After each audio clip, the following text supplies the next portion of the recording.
అనగనగా సముద్రాల అవతల ఒక దేశం. ఆ దేశానికి ఆనుకొని ఒక గ్రామం. ఆ గ్రామంలో బాకో అనే పిల్లవాడు ఉన్నాడు. బాకోకి తండ్రి లేడు. నిరుపేద తల్లితో పొలం పనులు చేసుకుంటూ బ్రతికేవారు. బాకోని తల్లి ఎంతో ప్రేమతో చూసుకునేది. ఆ దేశానికి ఒక రాక్షసుడు పట్టి పీడిస్తున్నాడు. ఆ రాక్షసుడు ఊరి మీద పడి ఎవరిని పడితే వారిని ఎత్తుకొని పోయి చంపి తినేస్తూ ఉండేవాడు. ఆ రాక్షసుని రాక్షసత్వం రోజురోజుకి మితిమీరిపోయింది. ఆ రాక్షసుని విషయంలో రాజు కూడా ఏమీ చేయలేకపోయాడు. చివరికి రాక్షసునితో ఒక ఒప్పందానికి వచ్చాడు. రాజు రాక్షసుని విషయంలో ఒక గట్టి నిర్ణయం తీసుకోవాలి అని అనుకున్నాడు. అనుకుని రాక్షసుని దగ్గరికి వెళ్ళి ఇలా అన్నాడు: నా రాజ్యం మీద పడి నువ్వు రోజు మనుషుల్ని, పక్షుల్ని, జంతువుల్ని చాలా హింసించి చంపి తినేస్తున్నావు. ఇలా కాకుండా రోజు నేనే ఒక మనిషిని లేదా జంతువుని నీకు ఆహారంగా పంపే విధంగా ఏర్పాటు చేస్తాను. నువ్వు నా రాజ్యం మీద దండయాత్ర చెయ్యొద్దు అని చెప్తాడు. రాజా ఆజ్ఞ మేరకు ఆ రాక్షసుడు సరేనని అంటాడు. కానీ నాకు ఒక్క పూట ఆహారం ఆలస్యమైతే మాత్రం మీ రాజ్యం మీద దండయాత్ర చేస్తాను, ఇది బాగా గుర్తు పెట్టుకోండి అని ఆ రాక్షసుడు రాజుగారికి షరతు పెడతాడు. రాజుగారు సరేనని అంటాడు.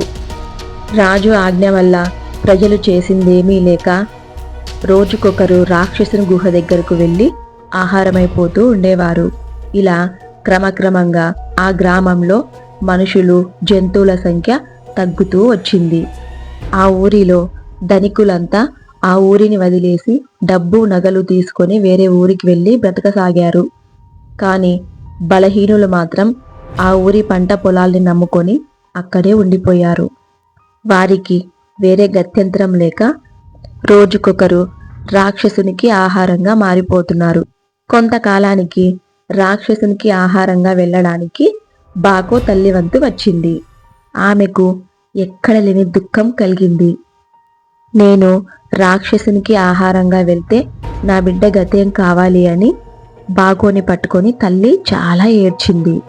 చుట్టుపక్కల వాళ్ళు కూడా బాకో తన తల్లి చాలా మంచి పిల్లలు, ఇలాంటి దుస్థితి కలిగినందుకు బాధపడుతున్నాము అంటూ వాళ్ళు కూడా తనతో పాటు ఏడ్చారు. అందులో ఒక ముసలావిడ, నువ్వేం బాధపడకమ్మా, బాకోని మేం చూసుకుంటాంలే అని ధైర్యం చెప్తారు. బాకోను తల్లి పట్టుకొని ఏడుస్తుంటే చుట్టుపక్కల పక్షులు, పశువులు ప్రకృతిని మొత్తం కదిలించింది. చుట్టుపక్కల పొలాల్లో ఉన్న క్యారెట్, ముల్లంగి, వంకాయలు, గుమ్మడికాయలు ఇలా కూరగాయ పంటలన్నీ చాలా బాధపడ్డాయి. ఎందుకంటే ఈ పంటలన్నీ రోజు రాక్షసునికి ఆహారంగా బండ్ల మీద పెద్ద పెద్ద గంపలతో తీసుకొని వెళ్తుంటారు. మనుషులకు ఆహారంగా కాకుండా రాక్షసులకు ఆహారంగా మారుతున్నాము అంటూ అవి కన్నీరు పెట్టుకొని చాలా బాధపడతాయి. ఇంకా రాక్షసుని మీద చాలా కోపంగా ఉన్నాయి. మానవ వీరుడు ఎవరైనా రాక్షసుని ఎదిరిస్తే ఆ కూరగాయలన్నీ వారికి సహాయం చేయాలని ఎంతో ఆశతో ఎదురు చూస్తున్నాయి. తల్లి ఏడ్పును చూసి బాకోకి రాక్షసుని మీద చాలా కోపం వచ్చింది. తన తల్లిని ఓదార్స్తున్న ప్రజలను చూసి, మీరంతా కలిసి రాక్షసుని ఏమీ చేయలేరా, అందరూ కలిసి చంపేయలేరా అని ప్రశ్నించాడు. బాకో మాటలకి ప్రజలంతా వణికిపోతూ, నువ్వు చిన్న పిల్లవాడివి, నీకేమీ తెలియదు అని అన్నారు. ఆ రాక్షసునికి పెద్ద పెద్ద కాళ్ళు, పెద్ద పెద్ద చేతులు ఉన్నాయి. కదిలే నల్లకొండలా ఉంటాడు. ఒక్కొక్కసారి ఒక్కొక్కరిని మింగేయగలడు, చంపి తినేయగలడు. ఆ రాక్షసుని ఎదిరించడం మా వల్ల కాదు. రాజు కూడా వాణ్ణి చూసి పారిపోతాడు, ఇంకా మనమెంత అని అన్నారు. మరి రోజు కొంతమంది వారికి ఆహారంగా అయిపోతూ ఉంటే మనలో ఏ ఒక్కరూ మిగలరు కదా అని బాకో చెప్తాడు. ఈరోజు మా అమ్మ వంతు వచ్చినట్లే రేపు మీ వంతు కూడా వస్తుంది, అందుకే అందరూ కలిసి వాణ్ణి చంపేయండి అని అన్నాడు బాకో. ఆ ప్రజలను ఒప్పించడానికి ఎంతో ప్రయత్నించాడు. కానీ వాళ్ళెవ్వరూ ఒప్పుకోకపోగా బాకో మాటలను చూసి వాళ్ళంతా నవ్వుకున్నారు. వీడు చిన్నపిల్లవాడు, వీడికి తెలియక మాట్లాడుతున్నాడు, ఆ రాక్షసుని గురించి పూర్తిగా తెలియదు ఈ పిల్లవాడికి అంటూ నవ్వుకున్నారు. బాకో, నా మాట వినండి, మనమందరం కలిసి ఆ రాక్షసుని చంపేద్దాము అని ఎంత చెప్పి ప్రయత్నించినా కూడా ఆ ప్రజలు వినకుండా అక్కడి నుంచి వెళ్ళిపోయారు. ఇవాళ రాక్షసునికి ఆహారంగా మా అమ్మను పంపను, నేనే వెళ్ళి రాక్షసుని చంపి వస్తాను అని కూడా ఆ ప్రజలకు చెప్తారు. కానీ ఆ ప్రజలు, బాబు నీకు తమాషాగా ఉందా, వేళాకోళంగా ఉందా అంటూ చాలా చులకనగా మాట్లాడుతారు. అక్కడి నుంచి ఆ ప్రజలు వెళ్ళిపోతారు. కానీ చుట్టుపక్కల పంట పొలాలు, పక్షులు, పశువులకు మాత్రం బాకో అన్న మాటలు చాలా నచ్చాయి. నేను మీకు సహాయపడతాను, మీ వెంట మేముంటాము అని బాకోకి ధైర్యం చెప్తాయి. అయితే ఊరి ప్రజలు ఎవరు బాకో మాటలను పట్టించుకోనందుకు పశువులు చాలా బాధపడ్డాయి. బాకో పశువులను, పక్షులను, కూరగాయలను ఇలా అడిగాడు, ఈరోజు రాక్షసునికి ఆహారంగా మా అమ్మను పంపను, నేనే వెళ్తాను, వెళ్ళి రాక్షసుని చంపి వస్తాను, మీరు నా వెంట వస్తారా అని అడిగాడు. జంతువులు సరే అని అంటాయి. వాళ్ళమ్మ ఎంత చెప్పినా వినకుండా వాళ్ళమ్మను ఒప్పించి మరి బాకో రాక్షసుని చంపడానికి బయలుదేరతాడు. అమ్మ నాకేమీ కాదు, నువ్వు ధైర్యంగా ఉండు అంటూ చేతిలో ఒక కత్తిని తీసుకొని తన సైన్యంతో బయలుదేరతాడు. రోజులాగానే బండ్ల మీద ఆహారం, పక్షులు, కూరగాయలు, జంతువులు అన్నీ సిద్ధంగా ఉన్నాయి. పక్షులు, పశువులు అవన్నీ బాకోని చూసి చాలా సంతోషంగా కేరింతలు కొట్టాయి. ఈరోజు మేము రాక్షసునికి ఆహారంగా వెళ్ళడం లేదు, వాడి మీద యుద్ధానికి వెళ్తున్నాము, మేమంతా సైనికులం, మా సైన్యాధ్యక్షుడు బాకో అని అనుకుంటూ పక్షులు, జంతువులు అక్కడి నుంచి బయలుదేరాయి. రోజు ఆహారంగా వెళ్ళే కూరగాయలు, జంతువులు, పక్షులు ఎంతో నిశ్శబ్దంగా వెళ్ళేవి. కానీ ఈరోజు బాకో తమ వెంట ఉన్నందువల్ల అవి చాలా కేరింతలు కొడుతూ సంతోషంగా వెళ్తున్నాయి. బాకో సైన్యం అడవిలో నుంచి వెళ్తుంటే ఒక పెద్ద సర్పం ఎదురైంది. ఆ సర్పం ఏమిటిదంతా, ఎవరతను అని గట్టిగా అడిగింది. అప్పుడు అతను మా సైన్యాధిపతి బాకో, మేము రాక్షసుని చంపడానికి వెళ్తున్నాము అంటూ సమాధానం చెప్తుంది క్యారెట్. అరే, ఆ రాక్షసుడు చాలా దుర్మార్గుడు, నా తల్లిని చంపాడు, మీ సైన్యాధిపతి వాణ్ణి చంపగలడా అని అంది సర్పం. చూడు, మా సైన్యాధిపతి చాలా ధైర్యవంతుడు, ఇంతకు ముందు ఎవరైనా ఇలా రాక్షసుని మీదకు దండయాత్రకు వెళ్ళారా అని సర్పాన్ని కూరగాయలు అడుగుతాయి. మా బాకో వీరుడు, కాబట్టి నువ్వు కూడా మా వెంటరా, మనమందరం కలిసి ఆ రాక్షసుని చంపుదామని అడుగుతాయి. దాంతో సర్పం తన సర్పజాతినంతా తీసుకొని రాక్షసుని మీద దండయాత్రకు బాకో వెంట బయలుదేరింది. బాకో వీరుడా, నేను నీ వెంట వస్తాను, నన్ను తీసుకెళ్ళు అని అంటుంది ఆ సర్పం. సరే రండి అని పిలుస్తాడు బాకో.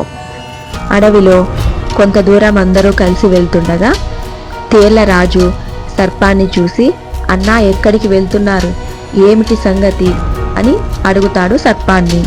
నీకు తెలియదా, అతడు బాకో వీరుడు, అతను రాక్షసుని చంపడానికి వెళ్తున్నాడు, అతని వెంట మేమంతా సైన్యంగా వెళ్తున్నాము అని చెప్తుంది సర్పం.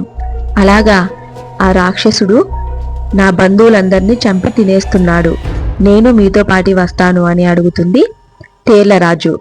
సరేనంటుంది సైన్యం. బాకో సైన్యం అడవిలో వెళ్తూ వెళ్తూ ఒక చోట ఆగింది. ఎదురుగా ఒక పెద్ద సముద్రం ప్రవహిస్తూ ఉంది. ఎలా దాటాలో ఏం చేయాలో ఆ సైన్యానికి అర్థం కాలేదు. వంతెన కట్టాలేమోనని ఆలోచిస్తూ ఉంటాయి. ఇంతలో ఏనుగు తన తొండెం మీద ఒక పెద్ద చెట్టును ఎత్తుకొచ్చి నదిలో వేస్తుంది. ఏనుగు చెట్టు కొమ్మలతో పాటు అక్కడ పెద్ద పెద్ద రాళ్లను కూడా నదిలో వేస్తుంది. ఆ చెట్టు కొమ్మలు, రాళ్ళు ఒక వంతెనలా పనిచేస్తాయి. ఆ వంతెన మీద బాకో సైన్యం కదిలి అవతల పక్కకి వెళ్తుంది. నది ఒడ్డునికి వెళ్ళాక సైన్యానికి రాక్షసుని వద్దకు ఎలా వెళ్లాలో అర్థం కాలేదు. ఏం చేయాలో దారి ఎటు ఉందో కూడా వారికి తెలియదు. ఇంతలో చీకటి పడుతుంది. బాకో ఏం చేయాలో అర్థం కాక ఒక దగ్గర కూర్చుంటాడు. బాకో సైన్యం ఇలా అడుగుతుంది, ఇప్పుడు ఏం చేద్దాం బాకో, ఎటు వెళ్దామని అడుగుతుంది. ఇంతలో ఒక మినుగును పురుగు బాకో దగ్గరికి వస్తుంది. ఆ రాక్షసుని కోట నేను చూశాను, మా వెలుగుల దారిలో మీరు రండి, మేం తీసుకెళ్తాము అంటూ మినుగును పురుగులు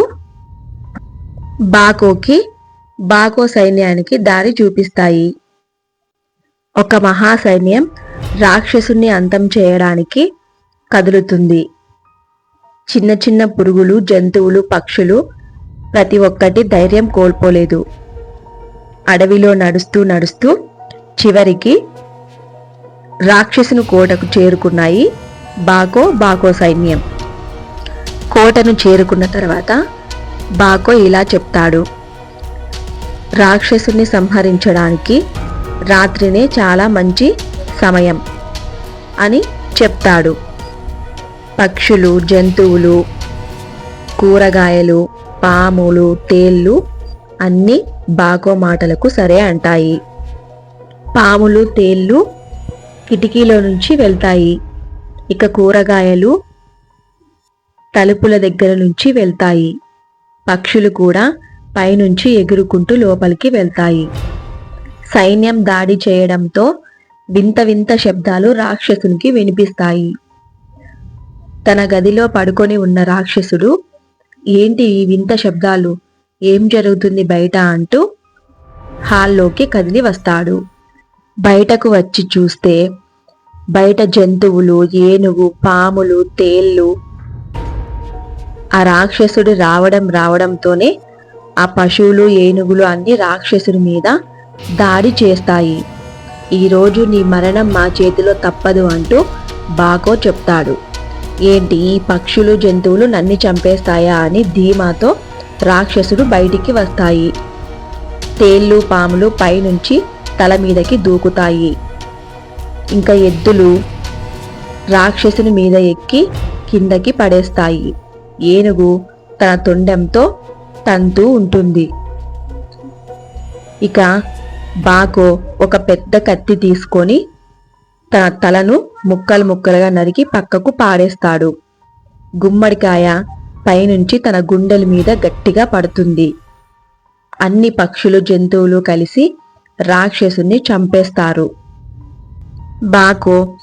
బాకో సైన్యం ఆ రాక్షసుని హతమారుస్తారు.